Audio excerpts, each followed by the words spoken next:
Ladies and gentlemen, welcome to a Vo TV Primetime Show. I'm your host, Nelson Mike Midamo Brioke. Remember, today's broadcast is a live streaming on all five platforms that I own, which include Vo TV YouTube channel, the Nelson Mike Podcast YouTube channel, the KNL Facebook page, my private page at Nelson Mike Midamo Brioke, and also on Twitter at Vo Television. Guys, this is crazy. Just a few minutes ago, before I came live, I received some breaking information on a case that I brought here on this platform this week, 2 days ago, about the murder and the killing of our sister, Mercy Sakim. We have breaking news, so stay tuned. Walamba wanaingia hapa tukiendelea. Let me see who we have. SW saying, Team Hamam, tuko hapa. Baby Mombasa is tuned in. Let me welcome you guys. Again, we got some breaking news on this case that I want to address today. Moses Kokach is here. Like I say, keep on tuning in. Welcome to the Vo TV Primetime Show. Karibu. Jackie, I see you. Florence, twende kazi. Breaking news.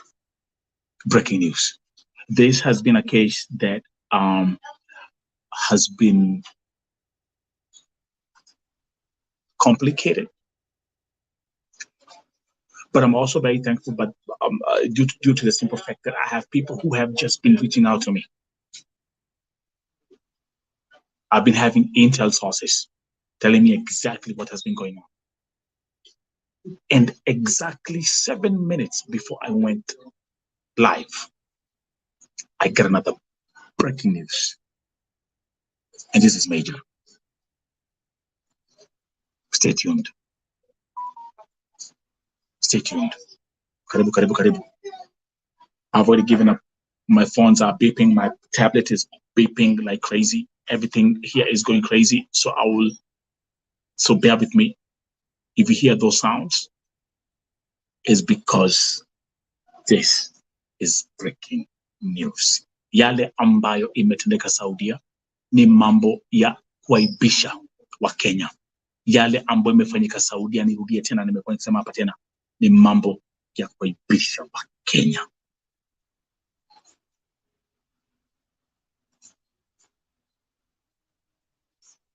Ni mambo ya kutuaibisha. Ni mambo itatuharibia sifa.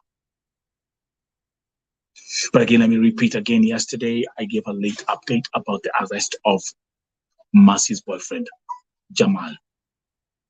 Jamal has been arrested. Also today, I got the information that Ali has been arrested. Wale ambao wamekuwa kuja hapa wakifuatilia hii kesi, mnajua ya kwamba Ali is the one who owns the plot. Yeye ndio landlord, and also he is the person who took Mercy to the hospital. All that information is clear.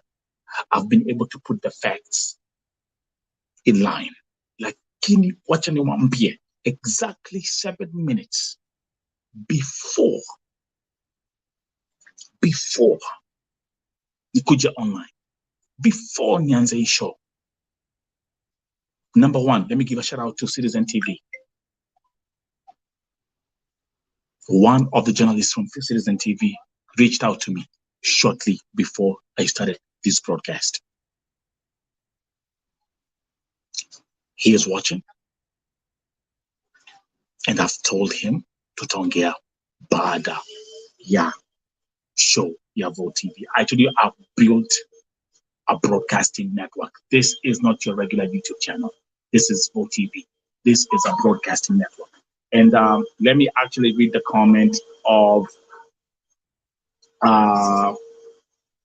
my friend from Citizen. Give me 1 second.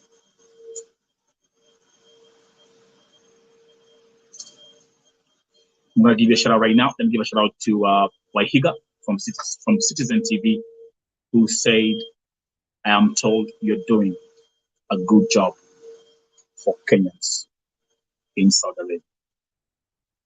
Thank you very much. I am humbled. I know you're watching this broadcast, so as you continue watching, take notes as we proceed. Welcome, welcome, welcome. And then nani yako hapa? Nishwa Remo is here. Comments na zikiwa mingi. Jackie, Esther, Moses. What I'm going to ask you to do today, right now is like this broadcast, share this broadcast, and if you're new on this platform, just make sure you subscribe. We've had this case, and allow me to, I'm going to change the slides here so you can see this better. Kesi ya kuaibisha. Ani kesi ya huzuni pia. As we are talking right now, our family is planning a funeral. We had a criminal on the run, and we had a boyfriend who was trapped in a love entanglement. Elsie, gang, tuko ndani. Let's go. Nakwambia show ya leo kuna mambo mingi sana, and make sure this is, again, something that I want you to share. Like the video, and if you're new here, subscribe to the channel. So, najua Masi is the victim, right here, ndio hiyo. Alafu jana, how was she killed? You guys know, alimwagiliwa acid, and I've been able to bring all the facts to you, present the facts one by one, exactly what's going on. I've received over 500 pieces of testimony that I've been able to dissect, analyze. I speak facts and facts only. So, but lakini, I hope you are ready for the breaking news, because I want you to read. Angalia kwa screen right now. This is breaking news right here on Vo TV. You heard it first. 7 minutes before I started this broadcast, I got the information ya kwamba the villain, SHEILA Masai, has been arrested. This is breaking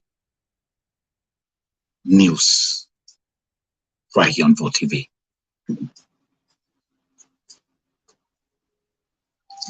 Let us breathe first. Wacha kwanza tupumue kidogo. Wacha kwanza tupumue kidogo.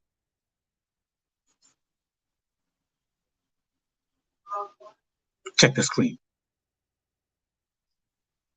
I'm waiting for more information about this new development. But breaking news. SHEILA Masai has been arrested.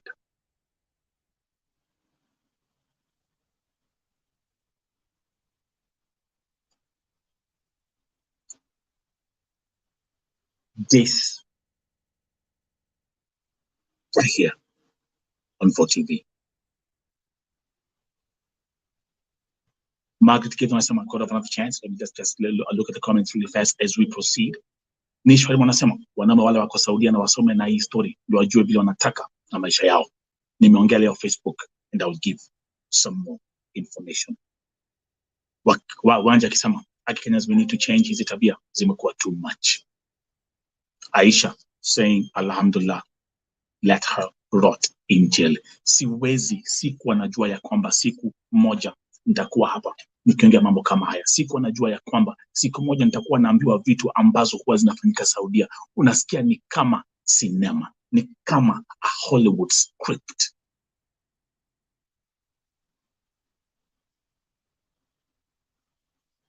But why?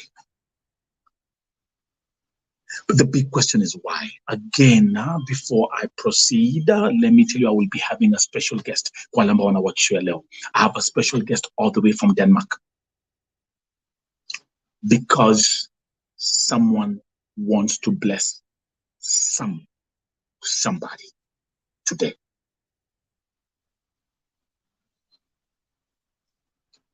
Leo hii nimepokea a message Someone inboxed me on Facebook page. And this person that I'm about to bring, amesema atalipa flight ticket for one victim in Saudi Arabia of my choice. So as we proceed again, look, have a look at the screen. Breaking news. Breaking news. Right here on Vote TV. I know all those YouTube content creators and all those who have YouTube channels, I know you're all up here.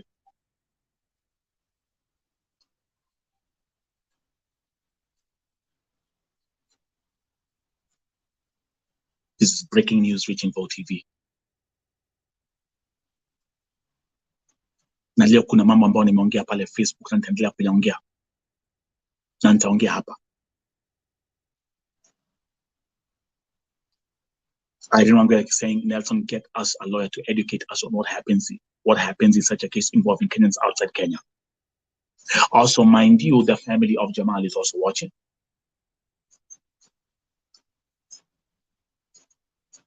Jamal's family is watching.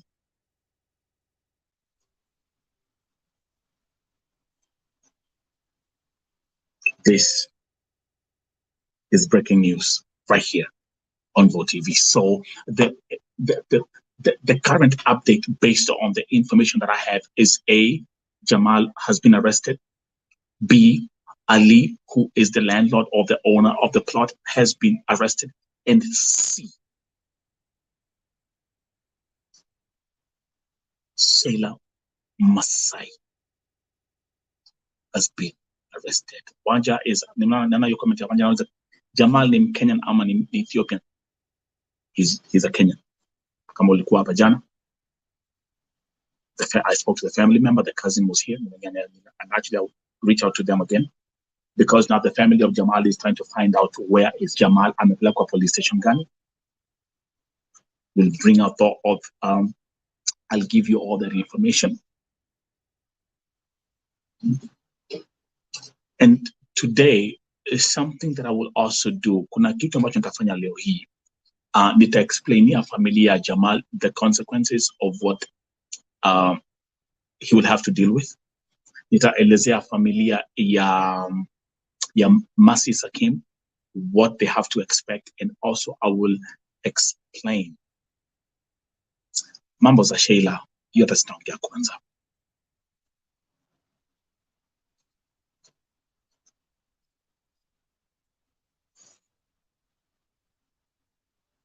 My question has been, for what?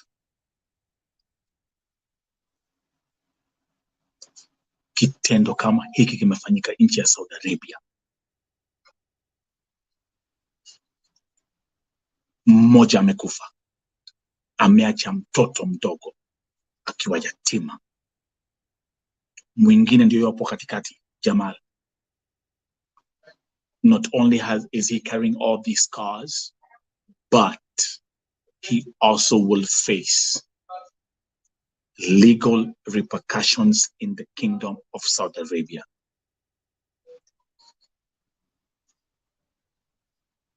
And then on the right side, SHEILA, kukuita shetani is a compliment.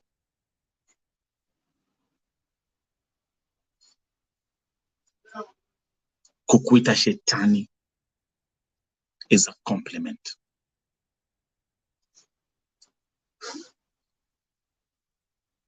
The thing is, Nimedil Naizi, you know, I'll just keep on saying God will prepare you when God is working on something in you, he will prepare you in steps, and he will prepare you in phases. Just this year alone, nimedil na kesi 3 mbaya sana za vifo. Watu kuuliwa, and me being here, breaking down everything piece by piece. Mpaka the killer anashikwa. The only killer, let me start with the first case. Beatrice Warugoro, Mwarabu akushikwa. But I was able to find out exactly everything that happened baada ya kuweka maiti ya Beatrice for more than 11 months. I did it. Mama Degi mtoto wako alipoliwa, I never slept for 4 weeks. Jerry alishikwa, Jackson pia alishikwa. And here we are. Mercy Sakim, baada ya kuuliwa. I can tell you when it comes to this case, I know everything.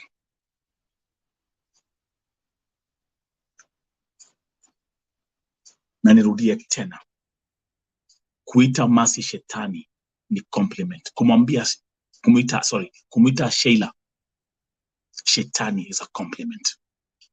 Kumuita Sheila mnyama ni compliment.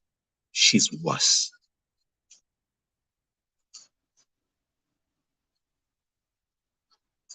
Lakini nyinyi ambao mko nje ya Saudia mfanye, na nimekuwa nikiambia watu hapa, you can have things both ways. Because tukakuwa hapa kila wakati tunasema nikipigania mambo za watu ambao wanapitia changamoto, watu ambao wanasumbuliwa, watu ambao wanapitia mambo zingine mbaya sana. Na wamekuwa hapa, nimekuwa hapa na victims ambao wamerepiwa, nimekuwa hapa na watu mama wakilia kwa sababu watoto wao wameuliwa, nimekuwa hapa. But on the other hand, we have these remnants of Kenyans in Saudi Arabia ambao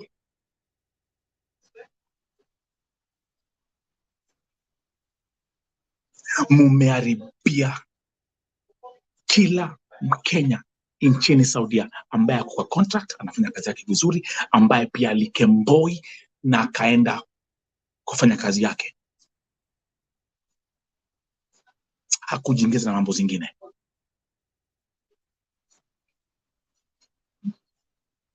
We can have it both ways. You can be saying serikali, but on the other hand kuna watu kama Sheila ambao wako hapa. Unamka unapata mtu kwamba aliua Mkenya mwingine na acid. Shame on you. Who am I talking to? Ukweli si ukweli? And by my sister in Denmark, please stay there. I have a special guest. Ataingia hapa ni my sister. Ameniandikia leo akasema kwamba Nelson, I've seen what you have been doing. Ile kazi ambayo unafanya, I'm prepared to pay a flight ticket for one victim of your choice.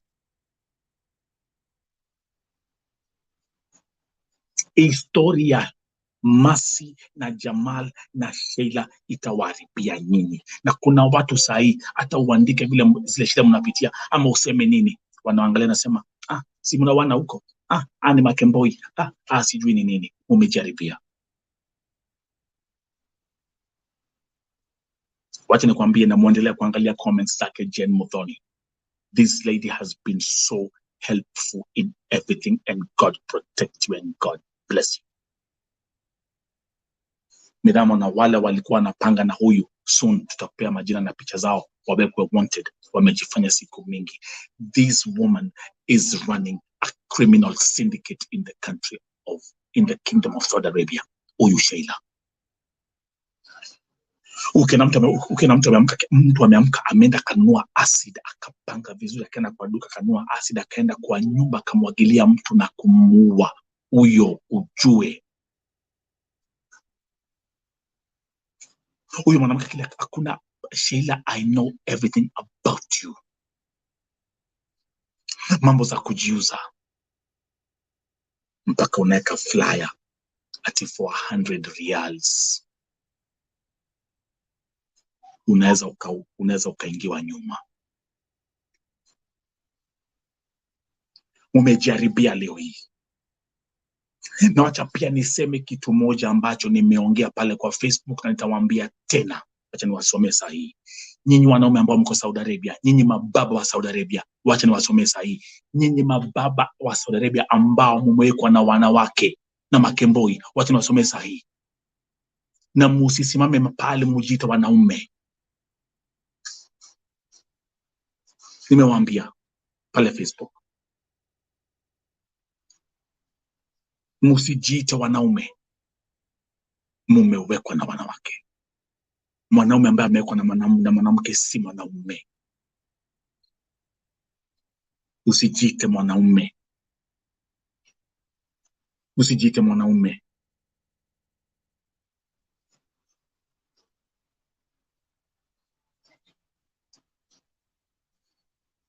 Usijiite mwanaume.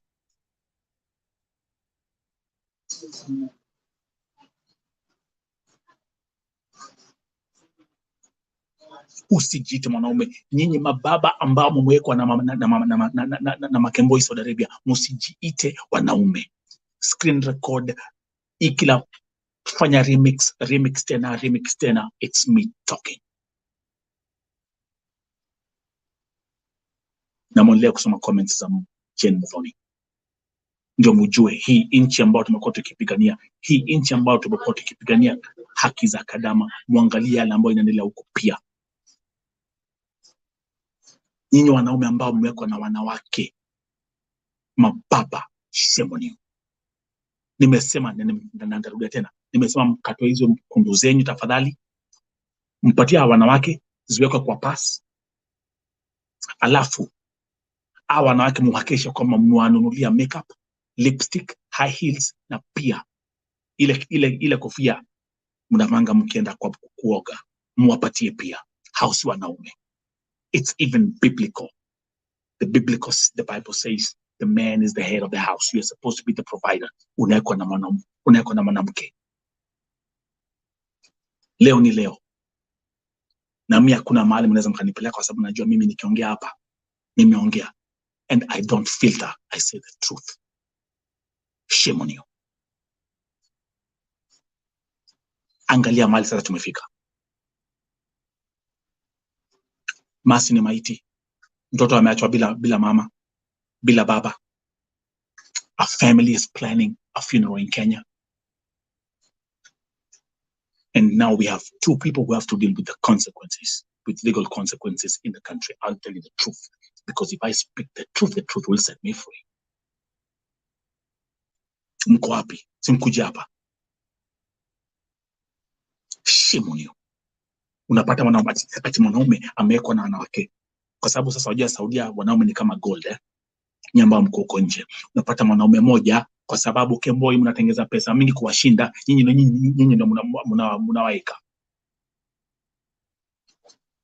Wasijiite wanaume. Msijiite wanaume. Msijiite wanaume. Angalia profile yangu ya Facebook. Nimewaambia msijiite wanaume.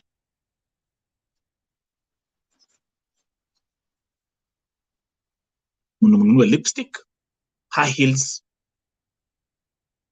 na tuanulie mpaka zile pads zile heavy duty zile.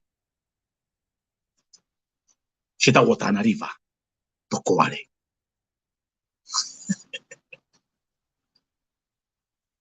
Umetuharibia kazi mingi sana. I'm telling you, even politicians are right. There are people who are in the government who are texting me. There are people who are in the government who are texting me because of their case. So anyway, before I continue, let me say again, because this is Vote TV, let me welcome my sister all the way from Denmark, ambaye amesema atajitolea kununua flight ticket to a victim of my choice in Saudi Arabia. So let me come over here. Let me welcome my sister. Welcome, welcome, welcome. Can you hear me now? Hello? Okay, I see your microphone is... You have to unmute your microphone, please, so I can welcome you to the show.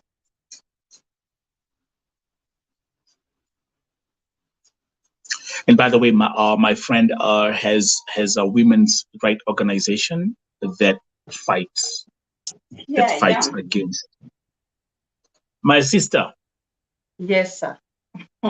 Yes, welcome to Vote TV Primetime Show. And by the way, again, like I was saying, shortly before I came online, I received a message from someone who's working for Citizen, Mr. Wahiga. He's watching the show. I'm telling you, Vote TV, we are making a difference, and we will continue making a difference. So I thank God for this platform. And I thank God for you. Well, introduce yourself and tell people where you're watching from. Thank you, Nelson. Thank you to have me here.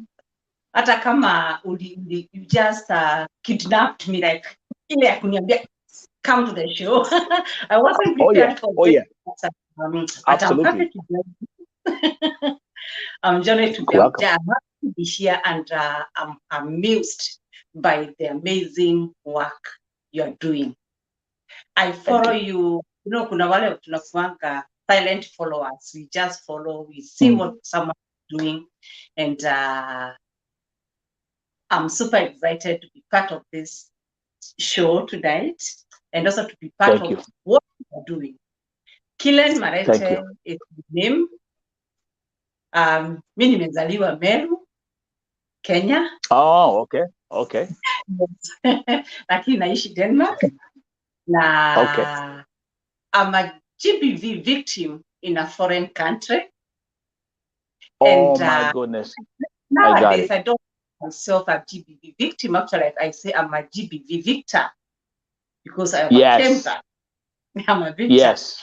Yes, that's right. While nilipitia hapa, ilinifanya it pushed me to think outside the box and to imagine how many people are out there suffering and dying in silence just because they don't have confidence to say enough is enough. Just like what is happening in Saudi Arabia. And so I started, I'm the founder of Marete Global Rescue Foundation. Marete Global Rescue Foundation is a registered foundation in Kenya that is working to help both men, women, youth, and the children, and the refugees and the migrants, all globally. Wow, that's amazing. Now up, and I thank God for the progress. I thank God for what He's doing, and it's beautiful, beautiful. Yes. Wow. Again, ladies and gentlemen, let's welcome our sister here. Nantawambia yale vile today God, you know, sometimes I always keep on saying God, when you're serving humanity, God will walk with you. It's never an easy task, but I can tell you confidently that I've passed the test. So God always works with you. So today has been a very interesting day. You reaching out to me after seeing a viral video, and I read your message, and when you said, Ulisema, Nelson, I will buy the flight ticket. Well, I just saw the word flight ticket, and what did I tell you? I was like, you gotta come, because the time is now. Because kuna watu wengi sana, my sister. If people don't understand what I post on my Facebook page or what I address on my YouTube channels, is only 1% of the cases that I receive.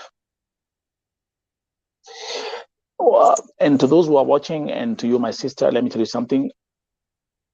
The day it became crystal clear that I cannot help everyone, I became free. Yes. You cannot, at aware with what you're doing, you cannot help everyone. You cannot. People tend to think that we have superpowers. I'm a human being, just like everybody else. Kwa hivyo, let me, before tuendelee, wale ambao wako hapa, wacha niwaambie hivi, huyu ni my sister ambaye ameguzwa na zile kesi ambazo nimekuwa nikiaddress za Saudi Arabia, na amesema kama kuna msichana ambaye anataka kwenda nyumbani atalipa ticket moja, as long as all your stuff, all your paperwork iko clear, kila kitu iko sawa. I also hope that this message, nataka huu ujumbe ufikie. My sister, everything that I do here, I always I work from a legislative perspective. So the embassy in Saudi Arabia, the Ministry of Foreign Affairs, these two institutions. Yes. Leo hii, let me repeat here. Our sister ako hapa na amesema she will pay a flight ticket for one person for a victim of my choice. Let me quote your words, my sister, for a victim of my choice. My sister Abu, what pushed you on that to the edge of making that decision of coming up and saying, I want to do this? To buy the ticket or to Yes. Yeah, exactly. Like what touched you and you're like, man, I really have to do something for someone. Nelson, many people are in bad, because this is whatever those girls and men are going through there in the Saudi Arabia is abuse. It's abuse. And and many people are holding on those abuse because they don't have the way out. People are afraid of leaving abusive situations because they don't know what to do.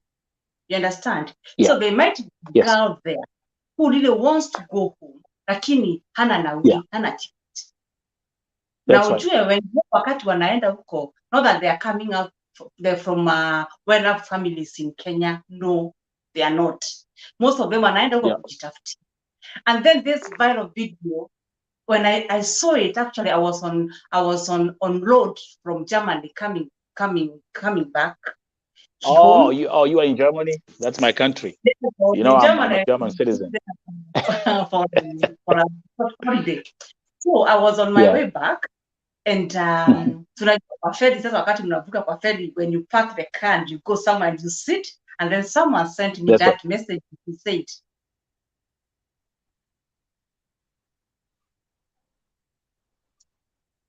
Mama tukuski. Okay, go ahead.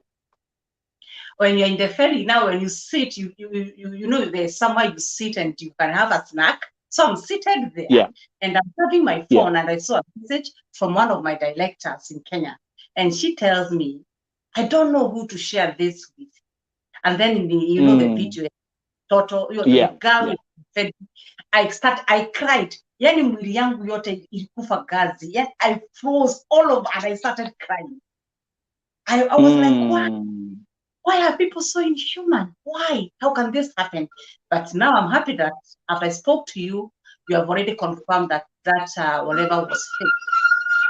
Yes, the video was fake. Yes, the video was fake. Offered kununua tiketi moja, nikasema bado kuna cases mingi. You know, I follow you. Yes, that's right. That's right. And God bless you. And let's also welcome Shiko, the Oasis anasema Germany to Kondani. Herzlich willkommen. Vielen Dank fürs Einschalten. Weiter gucken. Okay, tuendelee, my sister.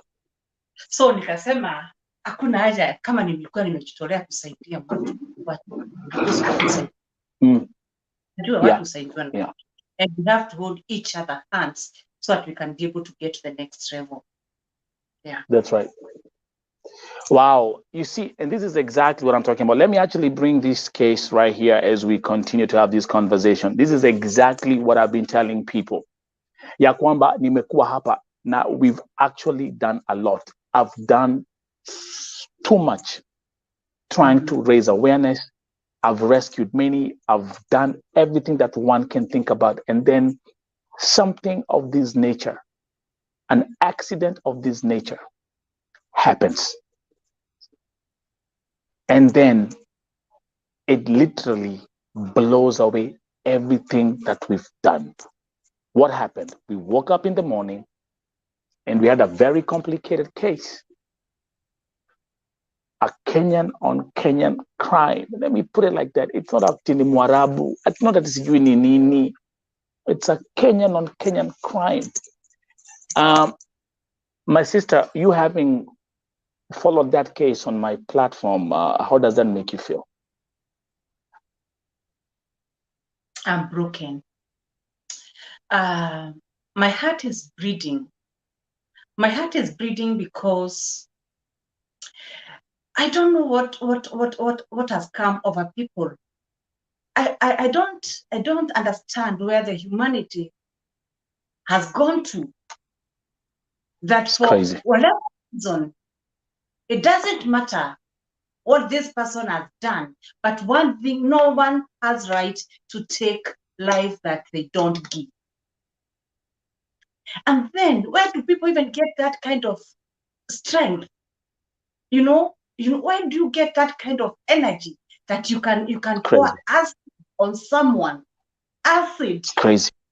Wow. Acid. Of all people. People are turning to be something else. And let me tell you, any kind of abuse is abuse. And abuse is not justified by anything. Nothing justifies abuse. Ati alifanya, and who are you?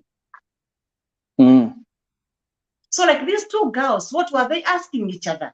Because of a man, who are you? Working. Is it by force? That you end up killing an innocent soul just because of a man? Who is that man? Who is that man? Who makes you if he didn't respect you in the first place, the other woman couldn't even have been in the picture to begin with. And then you go ahead, and I think we have lost our morals. That's right. I don't know where we are headed to. And Nelson is the time people call themselves for a meeting. If what we are doing is right. Because how can a man make, who is this man? I wouldn't even kill for my mother. No. I wouldn't kill for no one. And nothing justifies any kind of she was kwa sababu ya mwanaume. She was cheating with my who's man? That man doesn't Let me tell you something. Let me actually talk, and actually leo nataka niongee, leo naongea kinagaubaga kwa sababu I've been the things, the story of Mercy. Hii story ya Mercy imenifungua macho sana, and there's something I want to say. Let me ask you a question. For example, my sister, how long have you lived in Denmark? 6 years now. So you've been there for 6 years? Yes. Me, I left Kenya in 1996. I've lived abroad for my whole life. Nilimaliza high school kama nimeenda airport. Nilimaliza high school kama nimeenda airport. Wow. Okay. So let's start from there. Those who are watching, and I'm going to say something very personal here. I lived in Germany. Then from Germany, I came to America. Yeah. Write it down. 1996. Kuna watu hapa hawakuwa wamezaliwa. Yes, true. Kuna watu wengi nimekuwa nikipigania ambao hawakuwa wamezaliwa nikitoka Kenya. Yes, true. I've never forgotten where I came from. But I want to say this. My lifetime living abroad, be it in Europe or be it in America, I've never seen a crime, a Kenyan on Kenyan crime of this nature. Sijawahi iona. I've never seen anything like this. Yeah, that is horrible. That is ati unapata ya kwamba mtu alienda akaamka akaenda dukani. I mean, the way she planned the crime, she was very specific about it. And now comes the best part. The other painful revelation is the fact that she was actually bragging about it, that she killed somebody, and she said, hey, ata Kenya nimeua.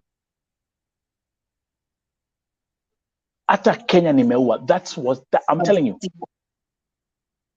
This woman that you're seeing here, let me actually bring her face. I want you, let's have a look at this face for now. Because the victims, okay, let's have a look at her first. That's SHEILA. And by the way, breaking news right here, that was delivered to me, that SHEILA Wameshikwa. SHEILA has been arrested. We thank God for that. So let's first of all, let's thank God for that, at least. You see, there's also a comment from my sister. She gonna say, me too, I am in Germany for 10 years. I've never seen something like this. We've never had anything like this in the diaspora. We've never had anything like this happening. Never. Never. So here you see my sister SHEILA. Sorry, SHEILA. Oh God, let me retract this statement. My sister Shiko has been in Germany for 10 years. My sister has been in Denmark for 6 years, and I've been abroad since 1996. Fanya hesabu. That's 26 years. I've never seen anything like this. Never. So whatever is happening now, let me make something clear to people who are especially in Saudi Arabia. Wakenya ambao wako Europe, Wakenya ambao wako America, wanaangalia hii kesi wanasema, what the heck is this? Sia wasichana huwa wanaenda kufanya kazi ya kuwa domestic worker. Where did they even get the time to go and start killing each other? And killing each other because of a man. Kwa sababu ya mwanaume. Now remember, so the problem is, my sister, now this case is going to be used by politicians not to take action. It's going to be used by folks in the parliament not to pass any legislations. The agents are celebrating right now. Yeah. The agents are celebrating. Now, let me bring another revelation. Let me bring in that, and I've said this, my sister, we can't have it both ways. We can't be here saying, hey, Mungu saidia, Mungu tuokoe, Mungu tufanyie, Mungu tutoe, lakini unapata upande mwingine, inchi wale ambao wako pale kwa inchi ya Mwarabu, nyinyi mmekuwa Sodom and Gomorrah. Unapata ya kwamba kuna wanaume ambao wako huko nje ambao wamewekwa na wanawake. Now let me come to the truth. Let me come to the main issue here. Nimekuwa nikisema hapo kwa muda mrefu sana. Nimekuwa nikisema ya kwamba shida ambayo tuko nayo ni spiritual warfare. I've been saying, my sister Sofika is here. You said, we've been fasting here. We've been praying here. And nimekuwa nikisema ya kwamba hii shida ambayo unapata tuko nayo ni spiritual warfare. Kabisa. Our Kenya ambao mko Saudia. That's telling mambo za Gulf. No, let me start with Saudia because I'm telling you based on what I know. This woman unaona hapa, my sister,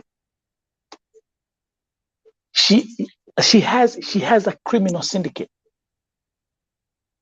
She runs a criminal syndicate. Na hii kitu inaanzia mambo za kujiuza, umalaya, mambo za madawa za kulevya. Huyu mwanamke, it's actually been revealed ya kwamba this is not the first time amefanya kitendo kama hiki. Kuna kitendo alifanya kulipua nyumba ya mtu mwingine na gas cylinder. Who am I talking to?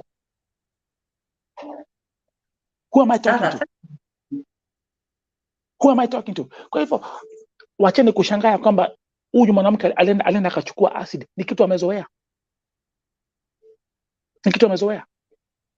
It is something she's used to. Na wakati nilipoletewa hii story ya Mercy, what was my first comment? I said, this is not the first time she has done it. I think you hear the way my phone is beeping? I think I'm getting some more intel. Give me a second. Nilisema sio mara yake ya kwanza kufanya mambo kama hii. Nilisema huyu mwanamke kwamba ameua wengine, and it turns out to be true. She has done it. She has done it. And just went scot-free like that. Simulikuwa hapa nilipokuwa nikifuatilia Phyllis Njeri kwa sababu ya kuwa mtoto wa 3 years.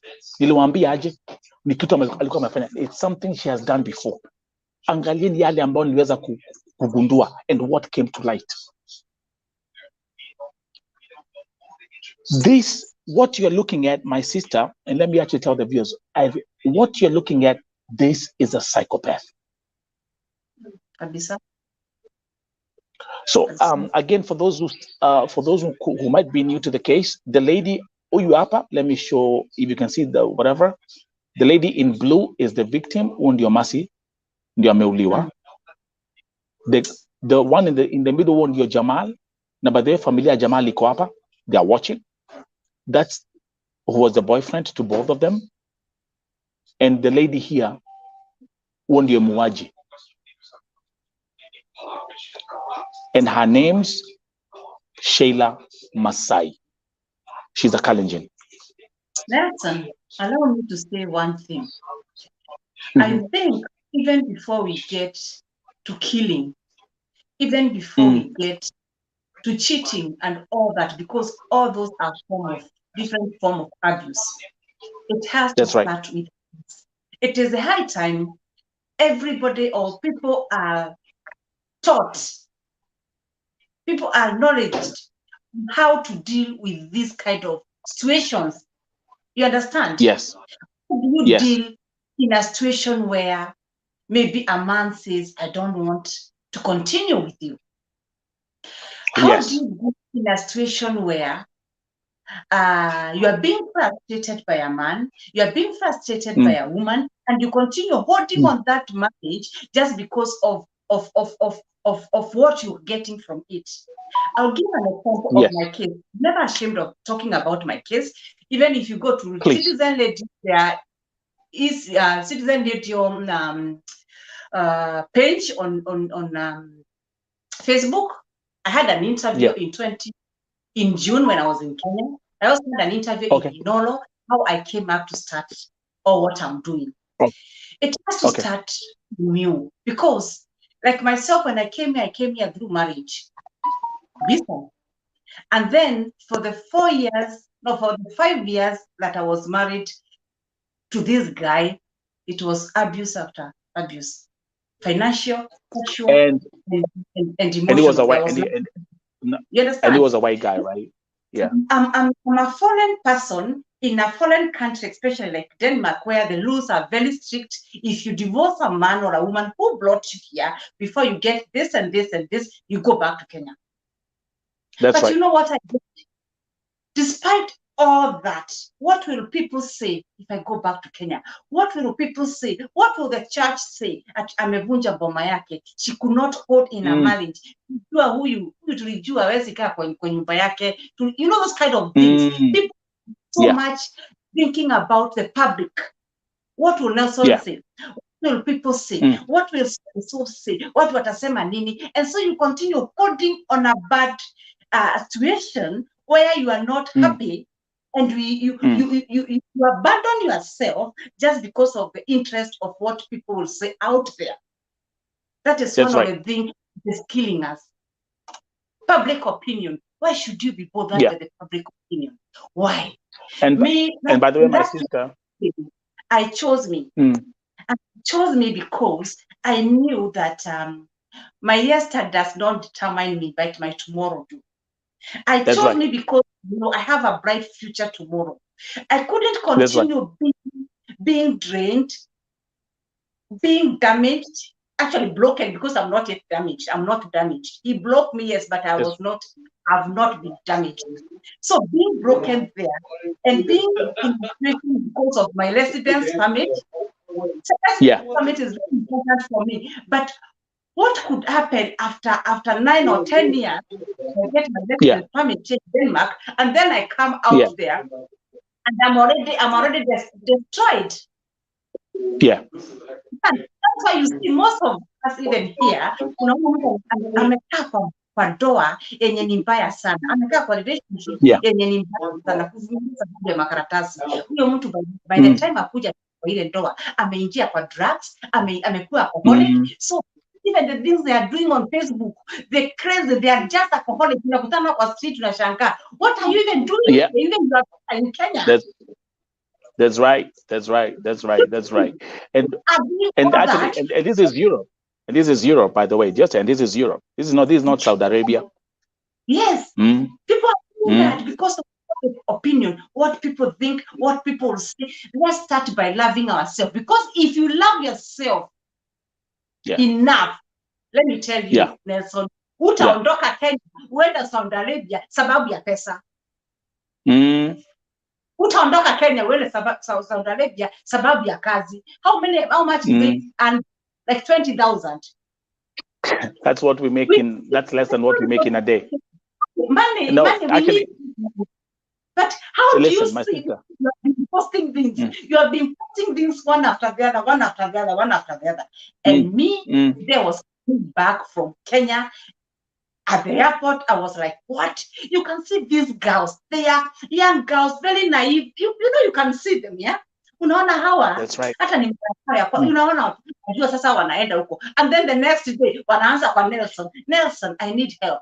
For how long is Nelson going to continue helping you because of the ignorance that you have? You don't even take care of yourself. You have to start by choosing you, by loving yourself. If you don't love yourself, because kama unaendelea kuona watu wanatandikwa, wanadhulumiwa in Saudi Arabia, and then you go there, how do you even think those employers will respect you? How will they respect you? Because they umeona huyu amekufa na unaenda.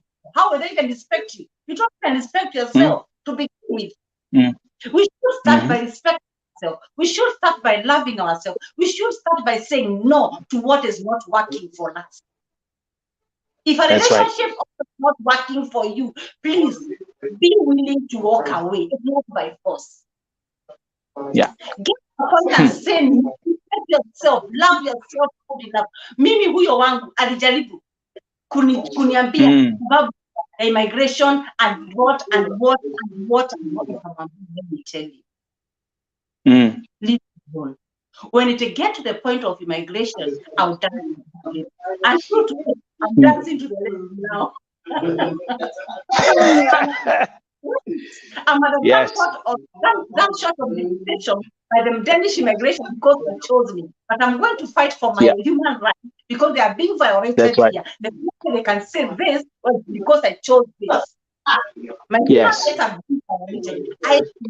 Please, let's respect ourselves. Let's keep choosing ourselves. People are dying. And you girls, if you realize a man is cheating on you, is having another relationship, please just walk away. Wear that feminine energy of a woman and be willing to walk away. I wish girls knows the power they possess, the power that lies in walking away. Let's embrace walking away. If it's not working, please walk away. You'll get someone else who will respect you, who will embrace you, and who will give you the much love that you desire and you deserve. Because if a man is cheating on you, then he doesn't love you. And then you go to an extreme of killing someone because of a man who does not even respect himself to begin with. Because that's crazy. If the way you respect yourself, you cannot even afford to disrespect your woman, your wife. That's right. You understand? That's right. If a man is cheating on you, please let's love ourselves. Let's love ourselves. Tunaona honestly, you love yourself or you don't. Msichana amefika, unaona mwingine anambia Nelson, go, and I'm like, what? Then they don't even love themselves, and they're taking even advantage of someone like Nelson who is here helping them. Please, let's love. But actually, there's something. Let me, because the family of Jamal is watching. Najua pia familia ya Masi they are watching. I'm a friends wa Masi wako hapa. Now, let me break down the consequences of what they have to face. Kuna maswali mingi sana ambazo nimeulizwa. My phone has been blowing uncontrollably, but now to those who are watching broadcast, let me explain to you the legal consequences that they have to that they have to face and what they have to expect. Tuanzie na Jamal. Let me actually change the slide, and now we can make it look like this. Okay, Masi amekufa. So Masi hawezi toa any testimony ama Masi hawezi pelekwa kotini kwenda kuongea kusema what happened. So that part is clear. Lakini sasa tuingie kwa department, kwa section ya Jamal ambaye aliyo katikati. Jamal, and again, the family is watching here. Jamal will definitely face legal repercussions in the kingdom of Saudi Arabia. Number one, in Saudi Arabia, ukiwa mwanaume, you are not supposed to have a woman in your house. The only way you can have a woman in your house is if you're married and there is proof of marriage via a certificate. So I hope the family members of Jamal who are here are going to take notes. Kwa sababu najua familia yake iko hapa na wako pale Mombasa, ametoka Mombasa. That's exactly what is going to happen. So I repeat, there's going to be legal repercussions in the kingdom of Saudi Arabia. A man is only supposed to have a woman in the house if they're legally married and there is proof by providing a certificate. That's number one. Number two, there is another incriminating piece of evidence that will go against Jamal. Jamal alifanya interview mbili na polisi. The first interview aliyofanya alidanganya polisi ndio waweze kuchukuliwa kwa hospitali watibiwe.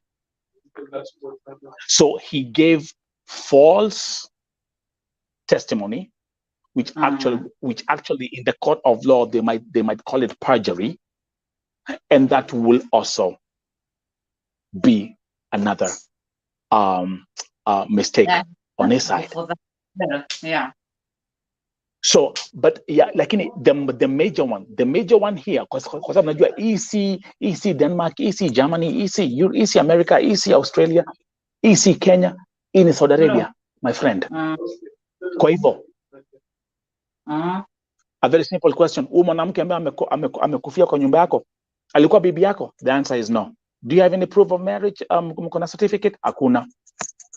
Hiyo ni crime. Kwa hivyo hiyo haiwezi torokea. Hataweza. Unfortunately. Then there's a third piece.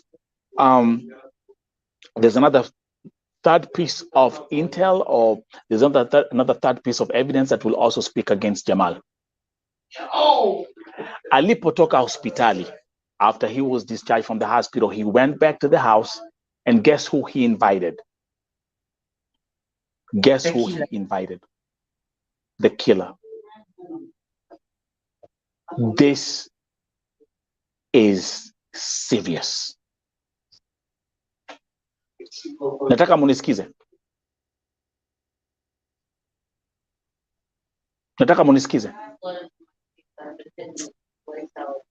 Alipotoka hospitali, alipodischargiwa hospitali, alirudi kwa ile nyumba ya huyu shetani ambaye aliua Masi.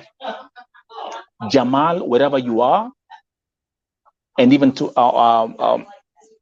saying this on behalf of the family, I don't know what made him make that decision. I don't know why. Kuna watu ambao wanasema ya kwamba alikuwa anajaribu kuficha Sheila.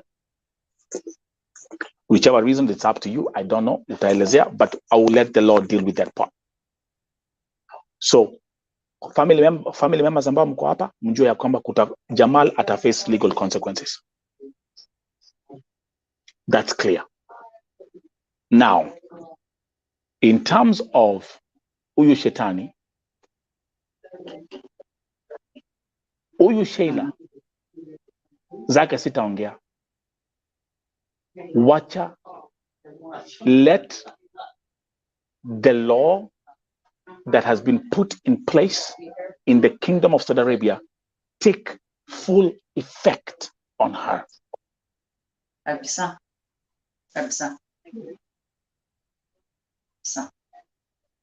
Hii mia sita sugarcoat. Let every law in the kingdom of Saudi Arabia take full effect on this woman ambaye anajiita Sheila Masai. Hapa kuna kwanza kwa breaking it down or whatever, what the prosecution might say or whatever. No. Huyu mwanamke huyu mwanamke amekuwa. Let me tell you something else, by the way, my sister and those who are watching, because I was getting people were giving me information. That's how I get my intel, right? I was getting all this information. Imagine she still had the guts to be calling some of these people and telling them, ukiongea, something will happen to you. Alikuwa ana threaten watu even after doing all this.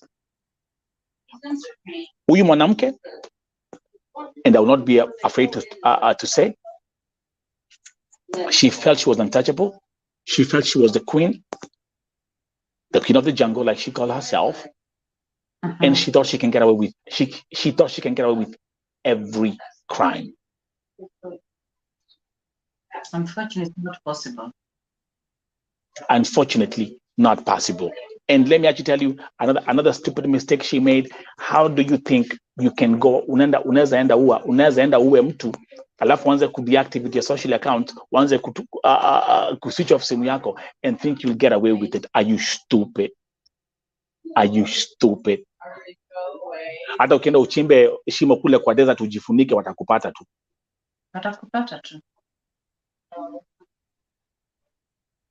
Kwa hivyo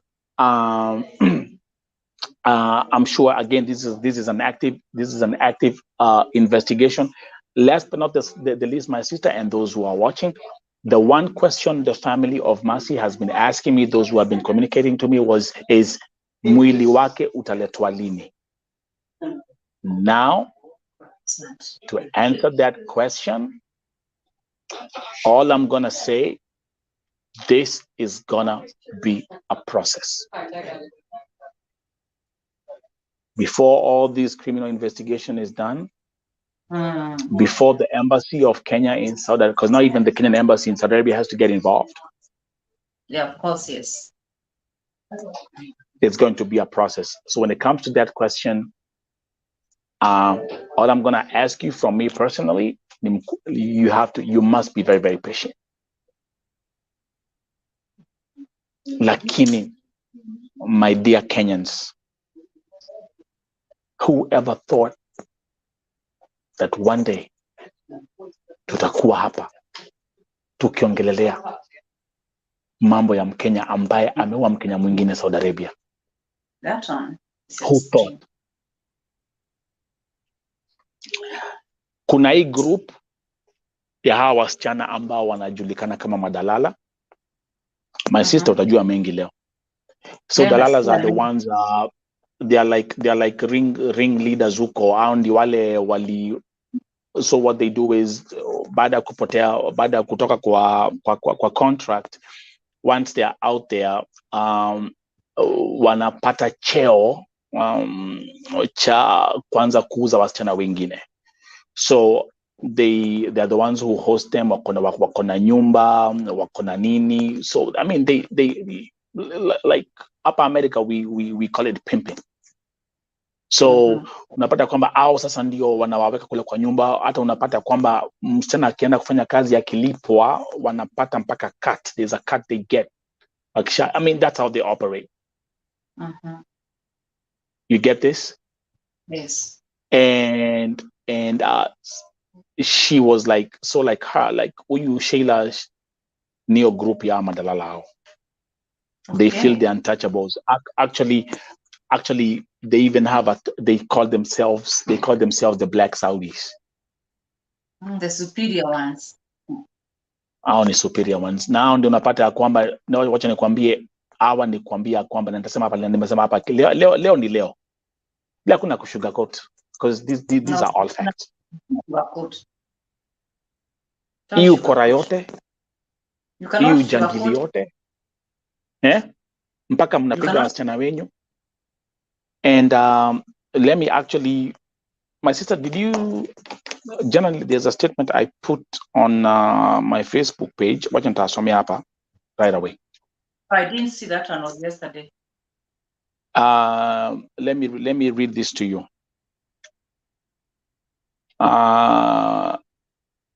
Wacha niwasomee tu sahi. Thank you very much, guys. And by the way, if you want to come and if you want to call me, or if you want to come and talk here on live broadcast, the Vote TV WhatsApp number is on the screen. You can just text me. I'll send you a link and you can join me live. Thank you very much. Skiza Haya, my sister. I put this post yesterday and nakwambia already it went super crazy viral. Skizeni. Nelson, good morning. How are you? About this lady, please, he number auntie yake wana communicate nayo. Before things escalate, it needs to be tracked. Let her case not end up like ya mwana combo, please. But now let's get to the core of the story. Kuna wasichana hapa na wanaume wamejoin cult. So let me actually bring this one here. Kuna wasichana na hapa na wanaume wamejoin cult iko hapa. And they have turned to be man eaters. Things are so weird here. Note, wasichana wanakuwa injected until they go crazy.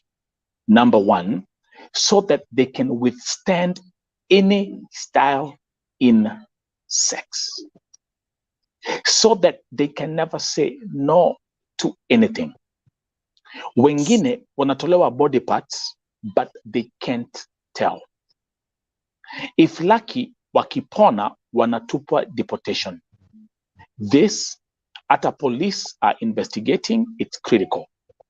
Another thing to note, it's a cartel between Kenyan women, Sudanese men, and Black Saudis. Target, Kenyans, Ugandans, Habash from Eritrea. It's so scary. What's going on here is unbelievable. But we are also trying from a distance to track. It's really confusing, but mwangaza itapatikana. This is the truth. Well, that's fun. Breaking news. Kuna hii kitu, the drug they are using, they're calling it ice. You know what ice is? That's cocaine. That's cocaine. Mm-hmm. So they inject them with cocaine.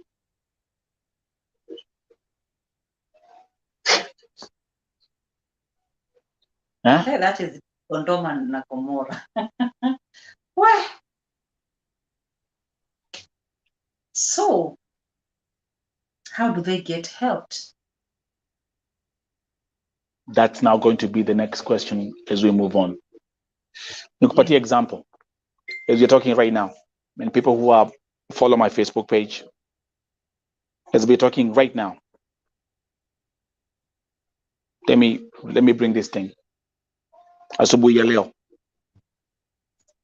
the family of Jacqueline Njeri reached out to me. Msichana amekosekana since 2019.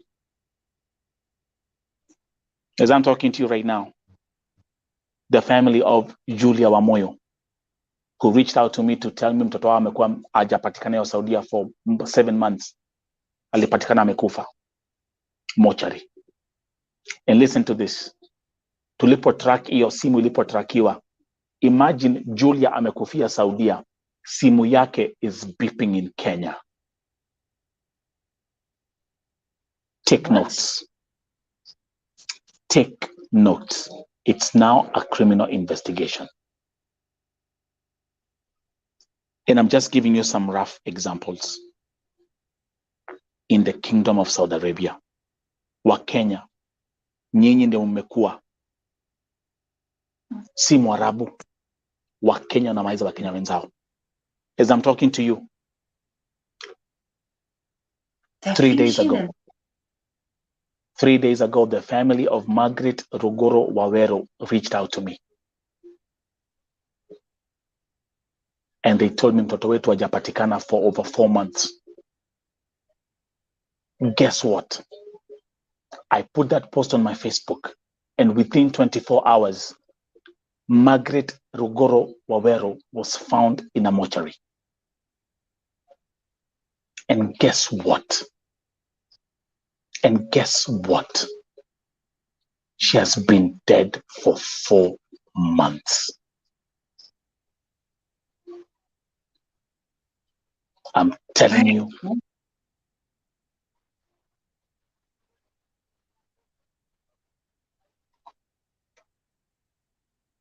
My sister. They feel each other. They should be the ones to protect each other when they are out there. Why are they doing That's that? actually, yeah.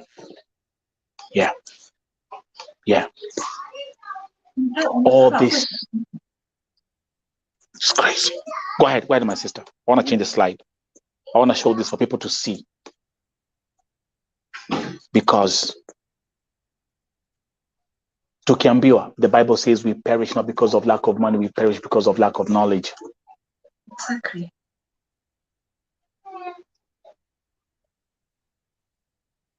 Hata Mungu amekasirika.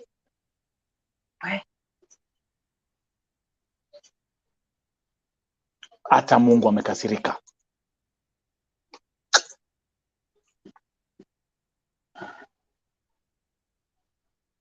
Even God is angry.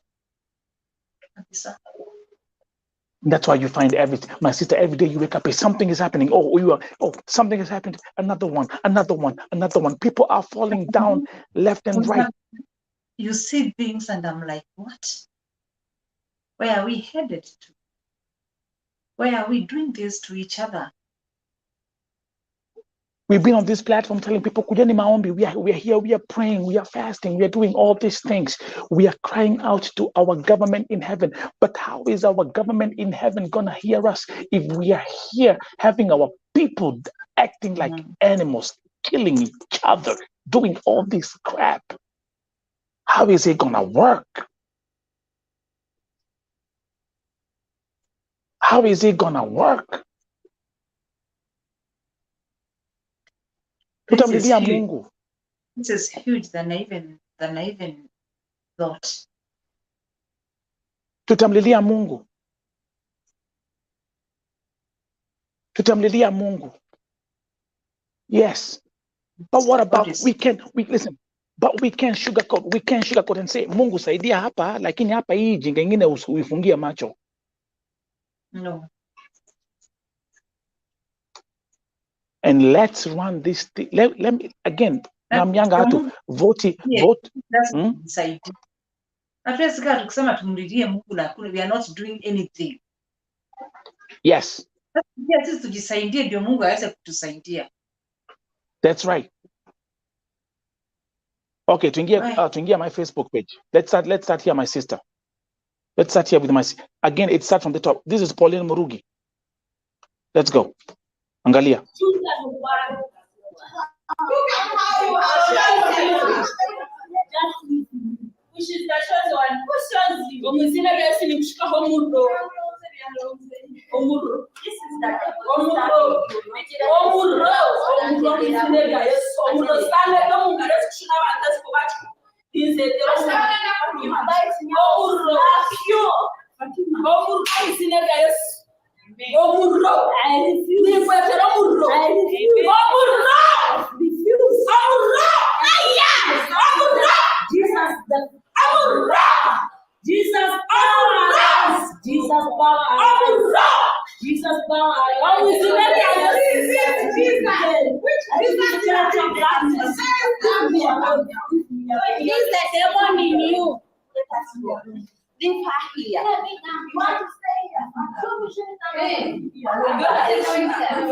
Okay, so let me close that. So my sister,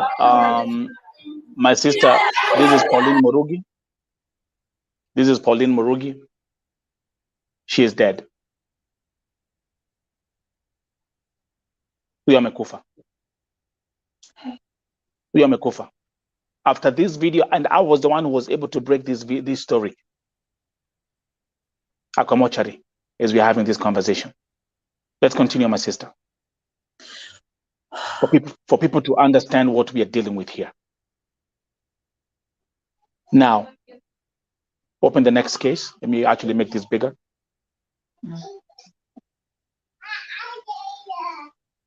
There you go. Easy mambo ukiangalia.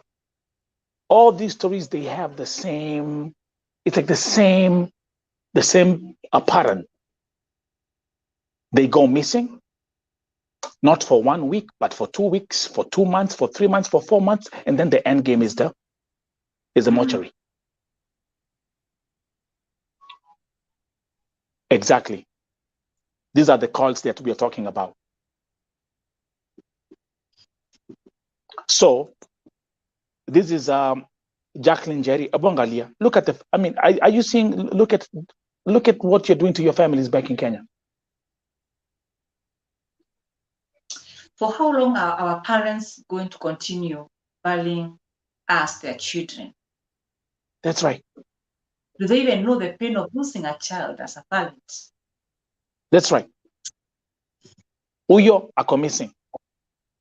Okay, let me actually run this real fast. I'm gonna bring you the other one.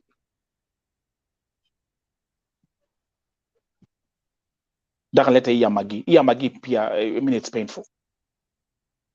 It's painful. Give me 1 second, guys. I have a lot of stuff on my Facebook, but I want to bring up, yes, there you go. There you go. There you go. There you go. You see it? Yeah, I've seen that. There you go.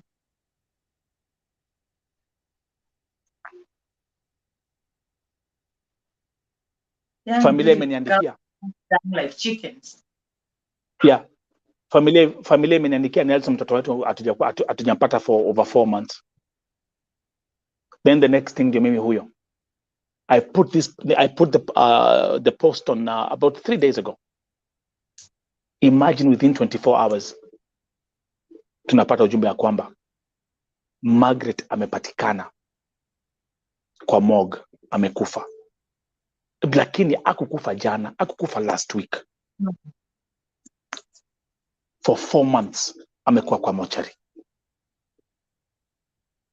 Even you can imagine the kind of death before they die, they must have been tortured, and they must have gone through hell on earth before they die. They die very painful deaths.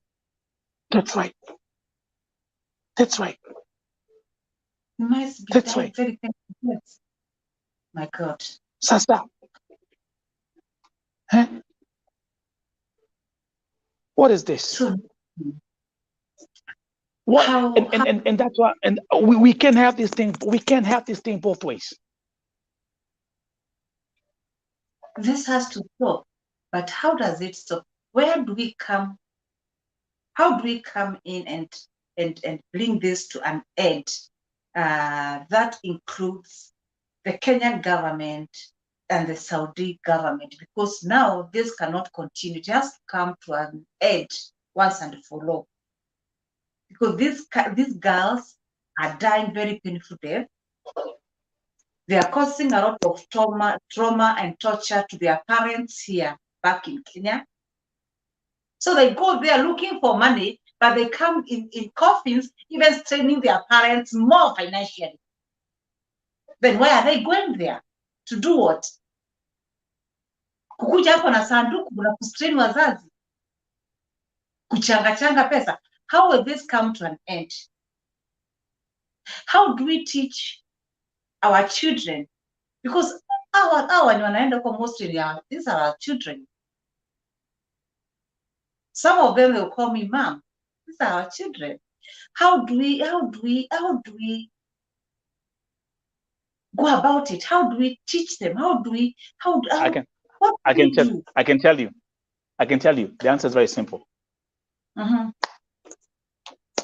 The answer is very simple. Very simple.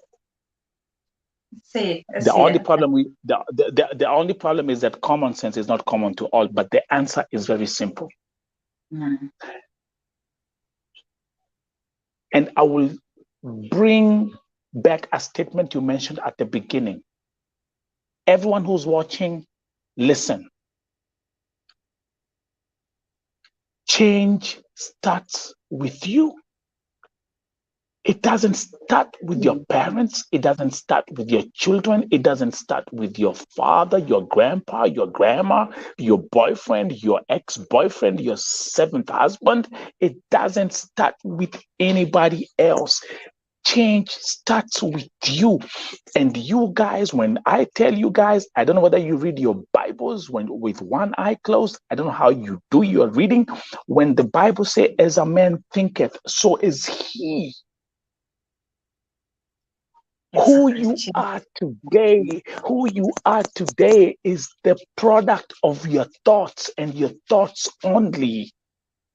If I wake up in the morning and I say, hey, I have a situation and I need to fix this situation, all I do is you pick a pen and you pick a pad and you start writing down the solutions of who you want to be in life. Change starts with you, not with Mwarabu, not with Sijui agent, not with anybody else. It starts with you. For the change to start with you, you have to start by loving yourself. That's right. Any kind, unasema hapana, I cannot do this for this. I love myself so much to allow me to go through this kind of a situation because of this. That's right. When you love yourself, you'll be able to choose you. You'll be able to be willing to walk away. You'll be able to love and to respect yourself. You'll also be able to set strong boundaries. You know. Yes. We have people out there who are very ignorant. Yeah. They think we come and we talk and they think that achana na huyo. Who told you that we are also not training where we are? We work just as you do. But what are you doing for you? Why do you do something that you know? Ukipitia hapa utaingia kwa ile shimo. Kwa nini upitie kwa ile shimo? Nimeona kile ameanguka, Midhamu ameenda ameingia hapo. Mwingine why are you going there? What makes you think that you are special than the other people who have gone through the same? If you love yourself good enough, let me tell you. Yes. You'll be able to overcome any situation. You can over any situation. That's right. That's right. I can do all this. You'll be willing to go. That's right. You'll be willing to choose yourself. I always tell people, choose you. Yeah. Be your own priority. Yeah. Set strong boundaries. Come in relationship, even your employer. Stop allowing your employers to abuse you. You have the right to say no. You cannot continue doing this to me because this is not right. Do you even know your rights as a person? Ama tu wewe unaenda tu. Wewe unaenda tu. Wewe ni gakware ile nani? Wewe unaenda tu. Wewe gakware. Unatembea. Wewe, hebu rudia tena. Wewe. Hebu sema tena gakware. You mentioned my word. Mbio. Where are you headed? That's right. As a person. That's right. That's right. Do you know the limits? Because we all have our limits. That's right. When you reach to the limits, you cannot treat me like this. Right. You cannot continue doing this because this is violation of my human rights, and I'm not going to allow you to continue doing this. Be able to speak for yourselves. That's right. No. You don't need to explain, to give explanation. Say no. I cannot continue doing this. No. Yeah. There's a lot of teaching that people need. And I wish people who are watching this live today, please follow me. I didn't even mention that I have a show that I call Marete Talk. It's a GPV talk show. And I'm working on it, a TV channel and all that, to teach people how to value ourselves. Because, Medamo, if I don't value yourself, you will never value me. Talk to them. Even your employer, stop giving your employers powers to abuse you. Absolutely. Stop dying because of Christianity. I'm not going to leave because what will my pastor say? I'm not going to leave because mimi ni mama wa umetaka agiro andika na umetaka ado. Ayo, I'm not going to leave. You're not going to leave because I'm a agiro woman uniform. Right. That's right. You have to choose you. At the Nigerian Spiritual Abyss, please let them follow me. I'll be teaching them. I also make posts and everything, and they'll be able to learn a lot, whatever the situation you're in a relationship, in an abuse.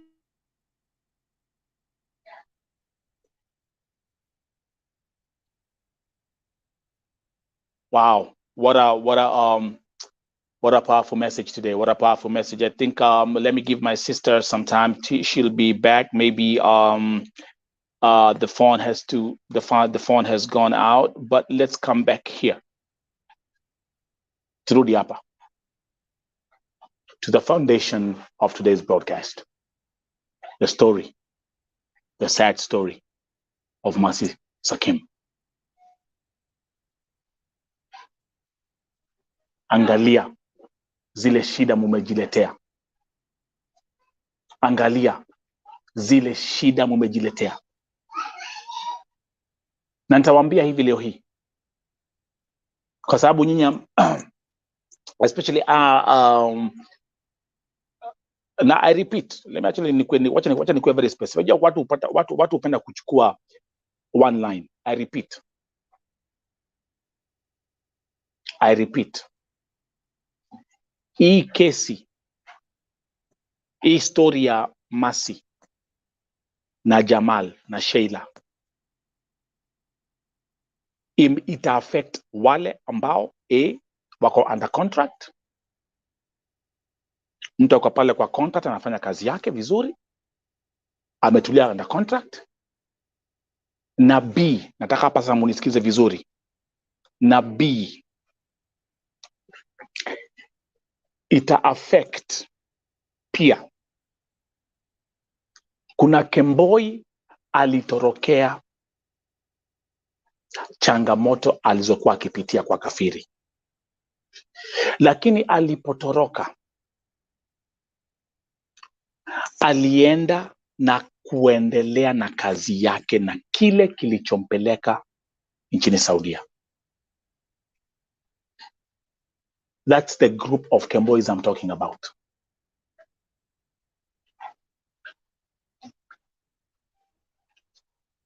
Mimi najua kudifferentiate. Kuna ama Kembois wale najua wanafanya kazi zao vizuri. Unapata mpaka mtu anakuambia Nelson, nimekaa hapa for 7 years, 9 years. Niko kwa nyumba moja, nafanya kazi yangu. Nimejengea watu nyumbani, nimepeleka, nimesomesha watoto, niko hapa nafanya kazi yangu. Lakini kuna utu tuburukenge, utu tu bloody fucking, utu tu kware. Kama huyu. Mimi nakwambia kwa yale ambayo yote nimesikia.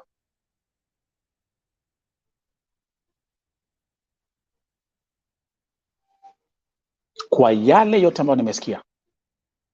Mimi huwezi niambia ati kwamba huyu mwanamke ni binadamu. Huyu si binadamu. Kumuita mnyama ni compliment, na kumuita shetani hata ni compliment mzuri sana. She's worse.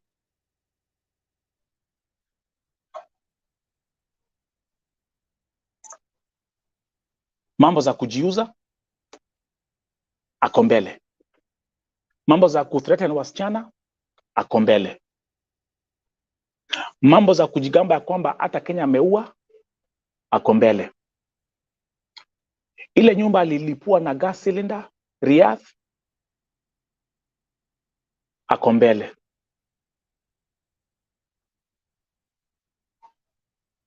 Florence Manasina, I see you're coming in late. Let me actually put this banner for you, Some.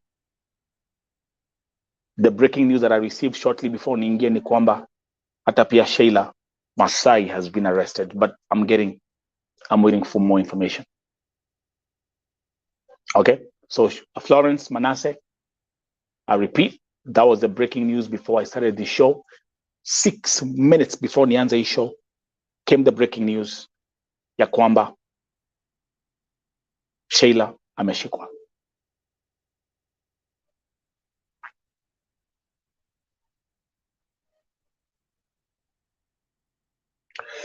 Na mnapata ya kwamba kwanza especially, I repeat, TikTok.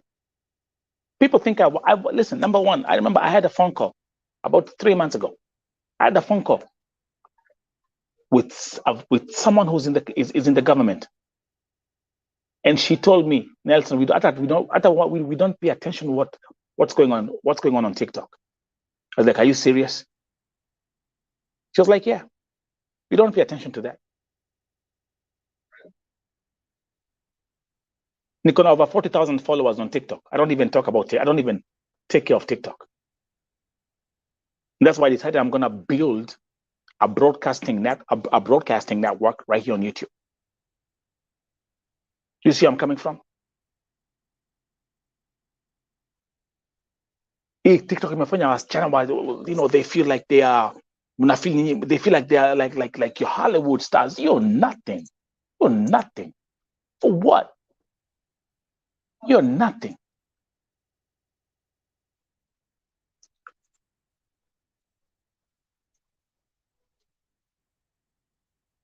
You're nothing. Lakini ile kujiharibia mumejiharibia. This will affect you for the rest of your working days in the Kingdom of Saudi Arabia. And this country will start coming up with some new laws.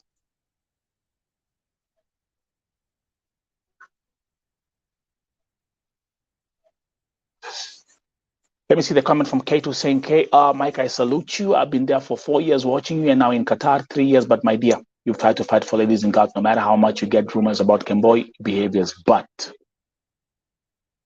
yeah, mimi naelewa. Unaona, mimi naelewa kwa sababu ukiniambia Kemboy, there are two categories. Kuna mtu ali Kemboy kwa sababu mimi siwezi ambia mtu ukaa hapo mpaka uuliwe. No, run away. But then they stayed on their course and they kept on doing their work, and they're putting in their work, and they're doing what brought them in the country. Sawa wengine hawa ndio mnaona hapa. Whoever thought, and I'll bring back my sister. Whoever thought, kuchoma. Mtu ameua msichana mwingine na acid, jameni, acid.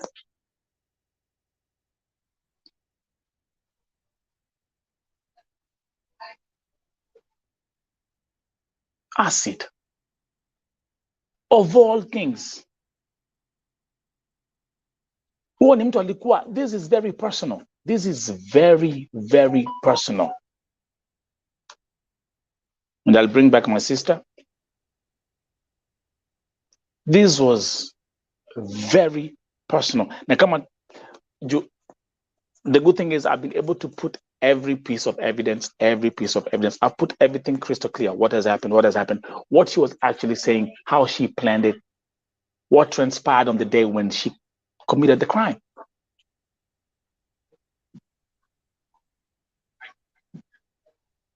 My sister, welcome back. Thank you. Again, yes, all the way from Denmark. She has been here. And actually what I want us to do is, again, I will also, I would like us to be having like a women empowerment show right here on Vote TV, whereby I'm going to be having folks like you, where you can come and talk to these women. Talk to these young mothers and these young ladies and give them advice. And they could even be mentally unhealthy, mentally wise, but they don't even know. They don't even know. So they need to learn a lot. How can you know that you are not fit mentally? How can you know if when you are going through this, what are the signs? What are the symptoms? What can you look at to be able to know this is what I'm going through? Some people are just moving brightly. Understand? That's the reason why you see a girl is staying with a man who is not her husband, and she goes to an extreme of killing another girl who is also staying with the same man who is not her husband. In Saudi Arabia. Of ignorance in Saudi Arabia. Kama alienda huko kuoreka. Sibaki they could have stayed in Kenya and get married. Again, remember the technique. remember the technicality, the law in Saudi Arabia, the only way you can keep a woman in the house is if you're married by law, which there wasn't. It wasn't. So you like wonder, do you even know the reason why they are in there? Because as you are saying, once you can boy, of course, you don't sit in a home where you see death. Of course, that's right. Learn. But when you learn, when you go out there, that's what I'm saying. Have your limits. What you can involve yourself into, what you can get yourself into. Say, no, I know the reason why I came here. And for the respect and the time I have for myself, I will not go this way, I'll go this way. Kazi yako tu. Stop this peer pressure and following. Wachana na hii mambo ya kufollow the multitude. And because huyu amefanya hivi, I also want to do that. Say school. Say school. Kamboi ni sawa. Lakini ukiwa huko nje, how do you move along? Know yourself. Know yourself. If you love yourself. Exactly. Know yourself. Yes, if you love yourself, you can only tame yourself. If you respect yourself, you can only tame yourself if you know how to say no. And don't need to explain to more explanation. No is it's a complete sentence. Say no.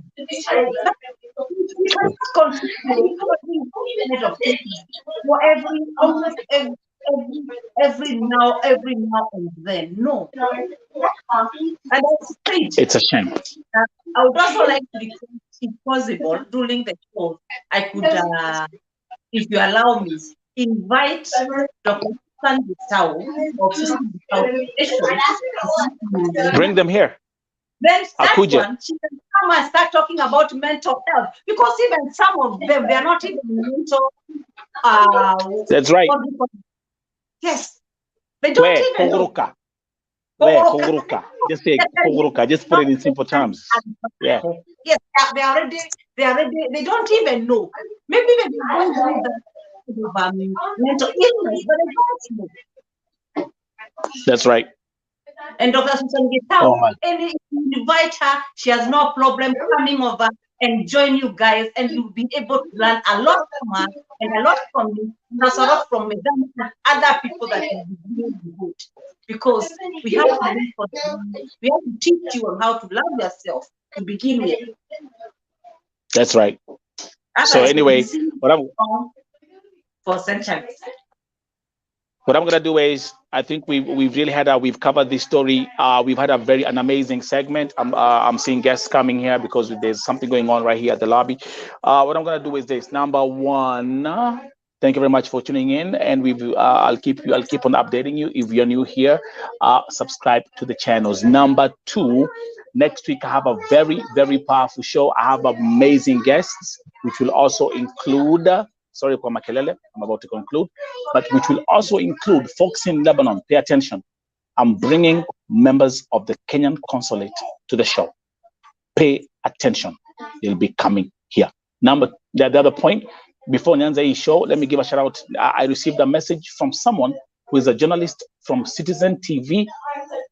He will also be coming to the show. That's nice. My sister, next week, let's do a women empowerment segment as well, right here on Vote TV. Let's continue educating people. We perish because of lack of knowledge. Everything. And if you're new, and if you're new here, don't forget to subscribe to the channels. Thank you very much. God bless you. May God uplift you. I sign off. Denmark. Auf Wiedersehen. And I'll see you. Salute you. Salute you. Thank you very much.